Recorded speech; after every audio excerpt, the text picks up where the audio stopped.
ओम शांति। आज 6 दिसंबर 2023 के बाबा के अनमोल मधुर महावाक्य सुनेंगे। आज की मुरली में बाबा कहे, मैं आकर के तुम बच्चों को फिर से ये सहज राजयोग सिखाकर राजाओं का राजा बनाता हूं। बाबा कहे, जब ये फिर से शब्द आता है तो ये फिर से शब्द में सारा चक्र का ज्ञान समाया हुआ है। इस चक्र के अंदर एक तरफ सर्वशक्तिमान परमात्मा बहुत प्रबल है, जो बच्चों को पावन बनाने में प्रबल है, तो दूसरी ओर माया पतित बनाने में प्रबल है। तो बाबा कहे, जब माया की ग्रहाचारी बैठ जाती है तो बच्चों को अपने वश में कर लेती है, और इसलिए बाबा बच्चों को बार बार सावधान करते हैं, बच्चे देही अभिमानी होकर के रहो। जितना देही अभिमानी होकर रहेंगे, पावन रहेंगे। जब देह अभिमान के वशीभूत हो जाएंगे तो माया अपनी ओर खींच लेती है और पतित बना देती है। तो सुनते हैं आज के बाबा के अनमोल मधुर महावाक्य। ओम शांति। मीठे बच्चे, मैं तुम्हें फिर से राजयोग सिखलाकर राजाओं का राजा बनाता हूं। इस फिर से शब्द में ही सारा चक्र समाया हुआ है।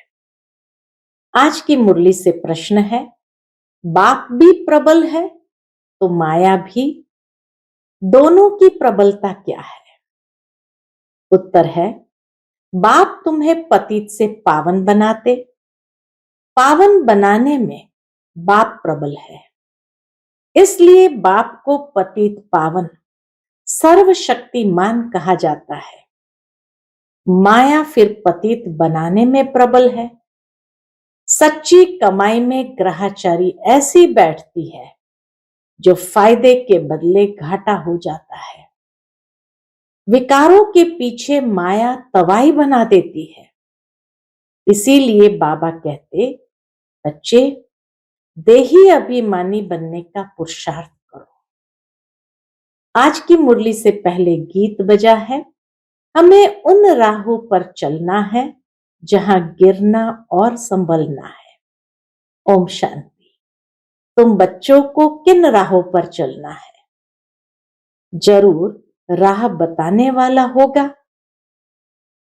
मनुष्य रॉन्ग रास्ते पर चलते हैं तब तो दुखी होते हैं। गलत राह पर चले गए इसलिए तो दुखी हुए। अभी कितने दुखी है, क्योंकि उनकी मत पर नहीं चलते। किसकी? परमात्मा की मत पर नहीं चलते। सब उल्टी मत पर चलते आए हैं।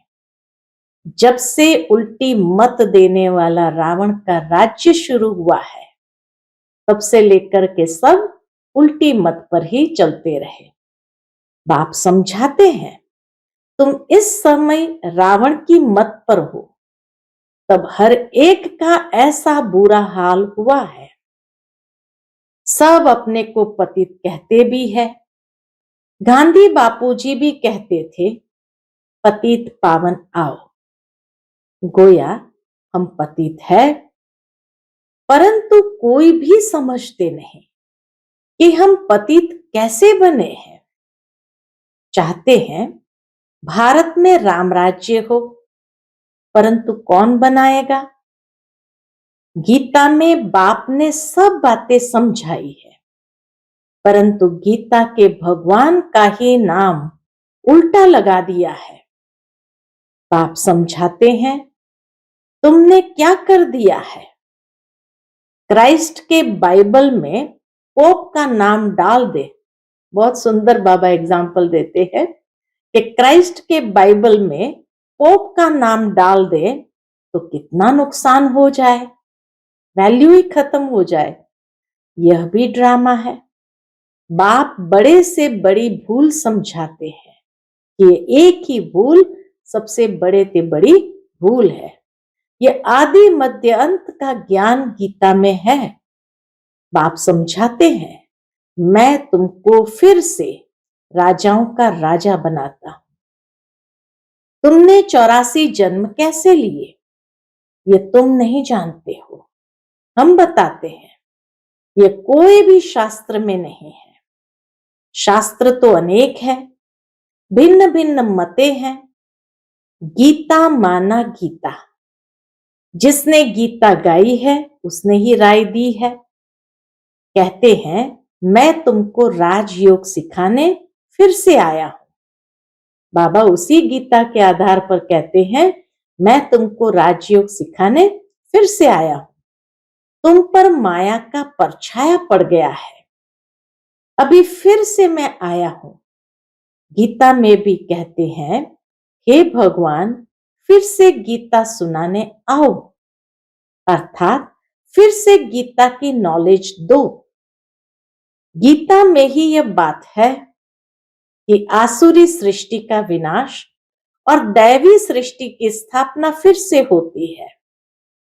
फिर जरूर कहेंगे, गुरु नानक फिर से आएगा अपने समय पर। चित्र भी दिखाते हैं, श्री कृष्ण भी फिर से वही मोर मुकुट वाला होगा। तो यह सब राज गीता में है, परंतु भगवान को बदल दिया है।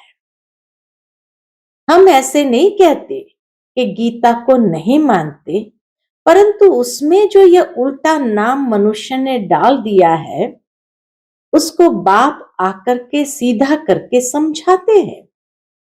यह भी समझाते हैं, हर एक आत्मा में अपना अपना पार्ट नूंदा हुआ है। सब एक समान नहीं हो सकते। जैसे मनुष्य माना मनुष्य, वैसे आत्मा माना आत्मा, परंतु हर एक आत्मा में अपना पार्ट भरा हुआ है। यह बातें समझाने वाला बड़ा बुद्धिमान चाहिए। बाप जानते हैं कौन समझा सकते हैं, कौन सर्विस करने में समझदार है, किसकी लाइन क्लियर है, किसकी बुद्धि की लाइन क्लियर है। देही अभिमानी रहते हैं तो माना लाइन क्लियर है।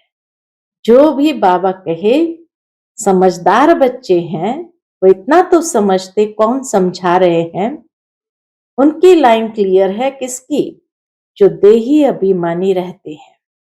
सब तो परिपूर्ण देही अभिमानी नहीं बने हैं। यह तो अंत में रिजल्ट होगी। इम्तिहान के दिन जब नजदीक होते हैं तो मालूम पड़ जाता है। क्या मालूम पड़ जाता कि कौन कौन पास होंगे। टीचर्स भी समझ सकते हैं और बच्चे भी समझते हैं कि यह सबसे तीखा है। वहां तो ठगी आदि भी हो सकती है, यहां तो यह बात हो न सके। यह तो ड्रामा में नूंद है। कल्प पहले वाले ही निकलेंगे। हमें पता चलता है सर्विस की रफ्तार से। बाबा कहे, हमें पता चलता है सर्विस की रफ्तार से। इस सच्ची कमाई में घाटा और लाभ, ग्रहाचारी आदि आती है। चलते चलते टांग टूट पड़ती है। गंधर्व विवाह करने बाद फिर माया एकदम तवाई बना देती है। माया भी बड़ी प्रबल है। बाबा प्रबल है पावन बनाने में, इसलिए उनको सर्वशक्तिमान पतित पावन कहा जाता है। और फिर माया प्रबल है पतित बनाने में। सतयुग में तो माया होती नहीं, वह है ही वाइसलेस वर्ल्ड। अभी है एकदम विशेष वर्ल्ड। कितनी जबरदस्त प्रबलता है। माया की भी कितनी जबरदस्त प्रबलता है। चलते चलते माया एकदम नाक से पकड़ तवाई बना देती है, फारगती दिला देती है। इतनी प्रबल है। भल सर्वशक्तिमान परमपिता परमात्मा को कहते हैं, परंतु माया भी कम नहीं है। आधा कल्प उनका राज्य चलता है, ये कोई थोड़ी जानते हैं। दिन और रात आधा आधा होता है। ब्रह्मा का दिन, ब्रह्मा की रात। फिर भी सतयुग को लाखों वर्ष और कलयुग को कितने वर्ष दे देते हैं। अभी बाप समझाते हैं तो समझ में आता है। अभी हर एक बात बाबा स्पष्ट करके समझाते हैं तो समझ में आता है। ये तो बिल्कुल राइट है। बाप बैठ पढ़ाते हैं। कलयुग में मनुष्य थोड़ी गीता का राजयोग सिखाए, राजाओं का राजा बनाएंगे। ऐसे तो कोई है नहीं। बाबा कहे ऐसे तो कोई इस संसार में है नहीं जिसकी बुद्धि में हो कि हम राजयोग सीख कर राजाओं का राजा बनेंगे। वो गीता पाठशालाएं तो अनेक है, परंतु कोई राजयोग सीख राजाओं का राजा व रानी बन नहीं सकते। कोई भी एम ऑब्जेक्ट राजाई पाने का है नहीं। यहां तो कहते हो हम बेहद के बाप से भविष्य सुख की राजाई पाने के लिए पढ़ते हैं। पहले पहले तो अलफ पर समझाना है। गीता पर ही सारा मदार है। मनुष्य को कैसे पता पड़े सृष्टि चक्र कैसे फिरता है, हम कहां से आए हैं, फिर कहां जाना है, कोई को पता नहीं है। कौन देश से आया, कौन देश है जाना, गीत में भी है ना। सिर्फ तोते मुआफिक गाते रहते हैं। बुद्धि जो आत्मा में है वह नहीं जानती कि हम जिसको हे परमपिता परमात्मा कहते हैं वो कौन है। ये मनुष्य समझते नहीं है। उनको न देख सकते हैं न जान सकते हैं। आत्मा का तो फर्ज है ना। क्या फर्ज है आत्मा का? तो आत्मा का तो फर्ज है ना बाप को जानना, देखना, तीसरे आंख से देखना। अभी तुम समझ गए हो हम आत्मा है, परमपिता परमात्मा बाप हमको पढ़ाते हैं। बुद्धि कहती है बाप आकर पढ़ाते हैं। जैसे किसकी आत्मा को बुलाते हैं तो समझते हैं ना उनकी आत्मा आई है। तो तुम समझते हो हम आत्मा है, हमारा वह बाप है। बाप से जरूर वर्षा मिलना चाहिए। बाबा कहे तुम समझते हो तो बाप से जरूर वर्षा मिलना चाहिए। हम दुखी क्यों हुए हैं? मनुष्य तो कह देते, क्या कह देते? बाप ही सुख दुख देने वाला है। भगवान को गाली देते रहते हैं। वह है आसुरी संतान। जैसे कल्प पहले कहा है वैसे कहते हैं। तुम अभी प्रैक्टिकल में ईश्वरीय संतान बने हो। आगे तुम आसुरी औलाद थे। अब बाप कहते निरंतर मुझे याद करो। किसको भी ये 2 अक्षर समझाना बहुत सहज है। तुम भगवान के बच्चे हो। भगवान ने स्वर्ग रचा, अब नर्क बना है, फिर स्वर्ग बाप ही रचेंगे। बाप हमको राजयोग सिखला रहे हैं, स्वर्ग की स्थापना कर रहे हैं। अच्छा, शिव को नहीं जानते हो? प्रजापिता ब्रह्मा को भी रचने वाला वह बाप है। तो जरूर बाप ब्रह्मा द्वारा ही सिखाएंगे।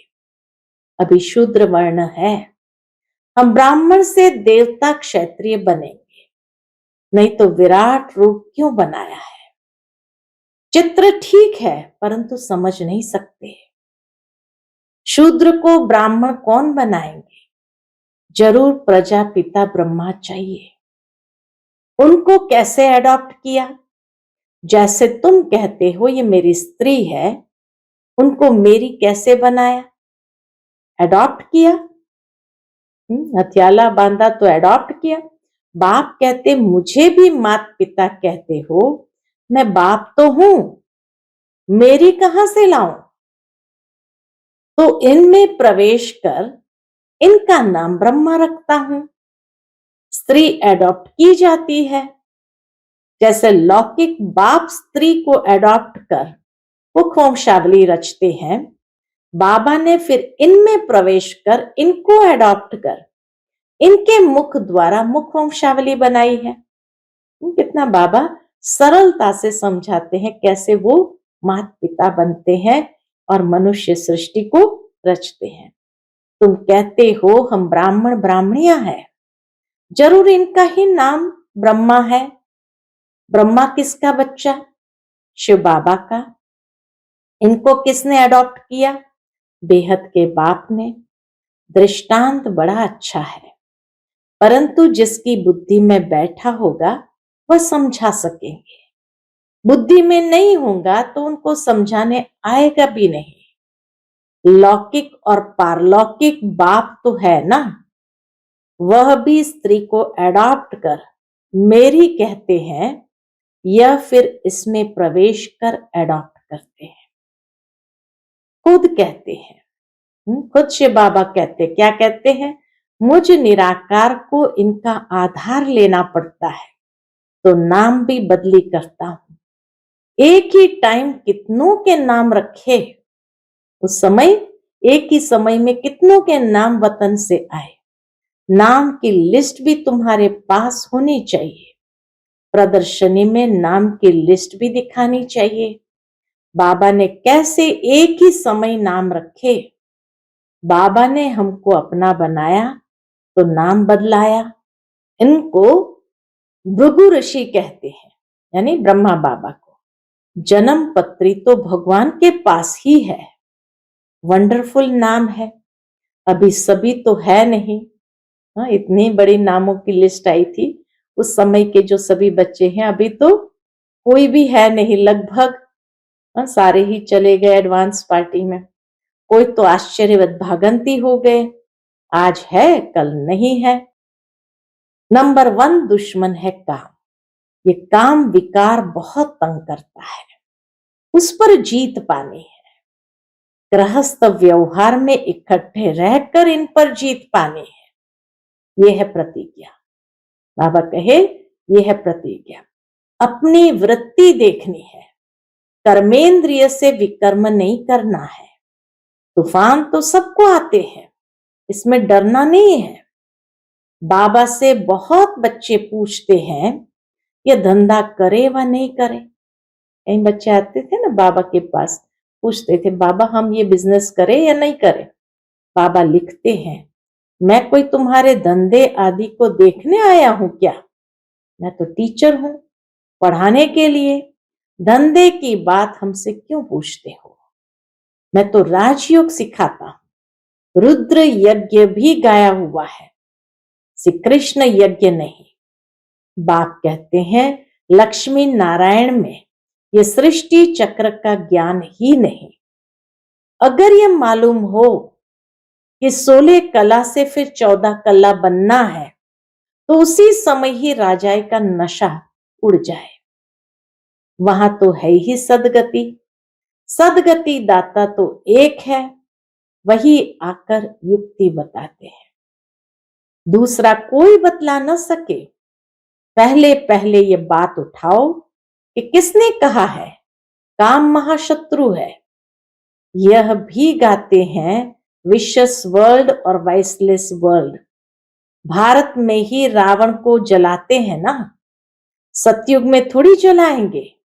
अगर यह कहते कि अनादि है, सतयुग में भी था, फिर तो सब जगह दुख ही दुख होगा। फिर स्वर्ग कैसे कहेंगे? ये बातें समझानी है। हरेक की रफ्तार अपनी है। बाबा कहे बातें स्पष्ट करनी है, समझानी है, लेकिन फिर भी हरेक की रफ्तार अपनी है। पता लग जाता है कौन अच्छी रफ्तार वाला है।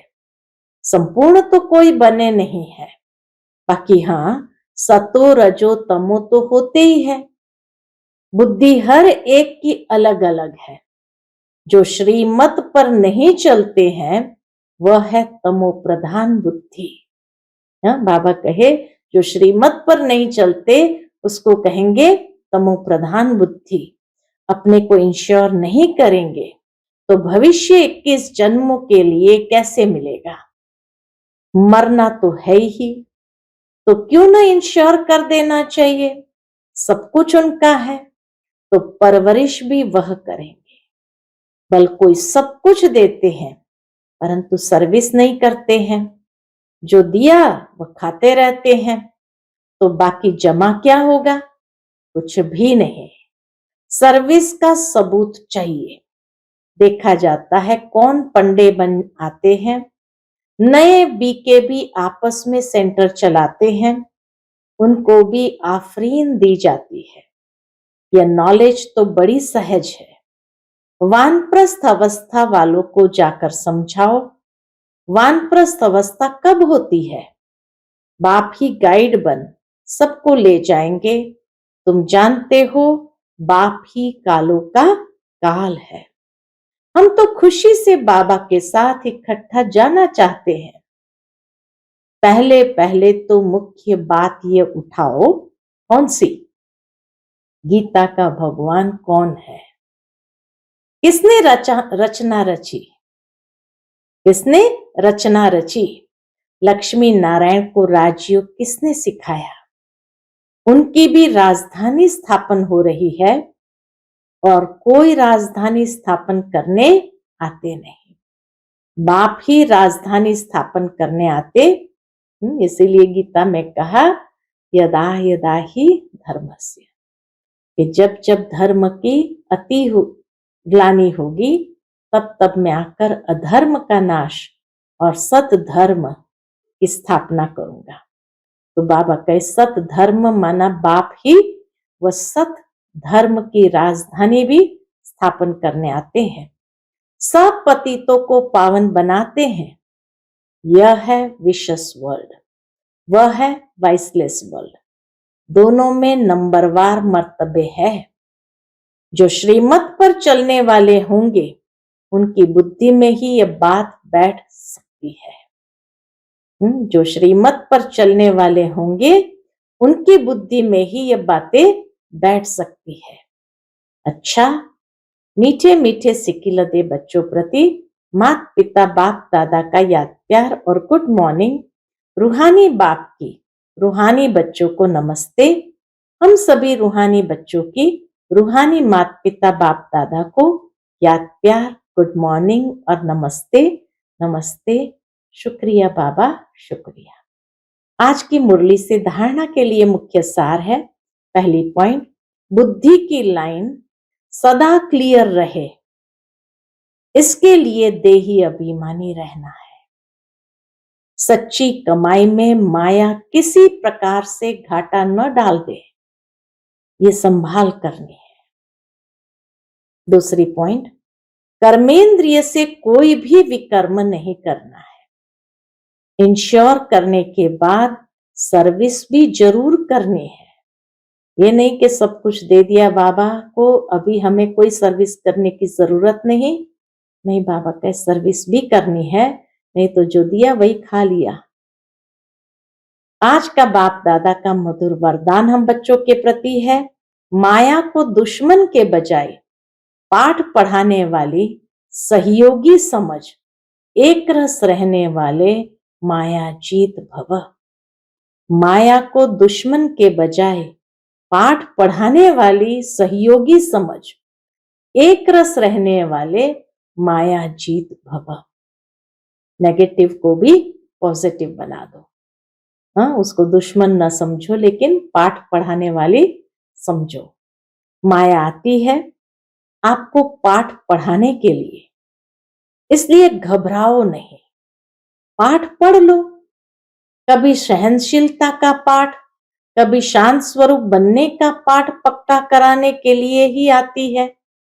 कभी सहनशीलता का पाठ, कभी शांत स्वरूप बनने का पाठ पक्का कराने के लिए ही माया आती है। इसलिए माया को दुश्मन के बजाय अपना सहयोगी समझो, तो घबराहट में हार नहीं खाएंगे। पाठ पक्का करके अंगद के समान अचल बन जाएंगे। कभी भी कमजोर बन माया का आवाहन नहीं करो तो वह विदाई ले लेंगे। कमजोर बन माया का आवाहन नहीं करो तो वह विदाई ले लेंगे। आज का स्लोगन है, हर संकल्प में दृढ़ता की महानता हो तो सफलता मिलती रहेगी। हर संकल्प में दृढ़ता की महानता हो तो सफलता मिलती रहेगी। कहा जाता है दृढ़ता में सफलता है। तो बाबा कहे जब दृढ़ संकल्प किसी भी बात का कर लेते हैं और उसी अनुसार पुरुषार्थ में लग जाते हैं तो वो दृढ़ता हमें महानता की ओर ले जाती है और सफलता अवश्य दिलाती है। तो इसीलिए दृढ़ता में सफलता, तो ये दृढ़ता की सफलता का अनुभव हर समय करना है। ओम शांति।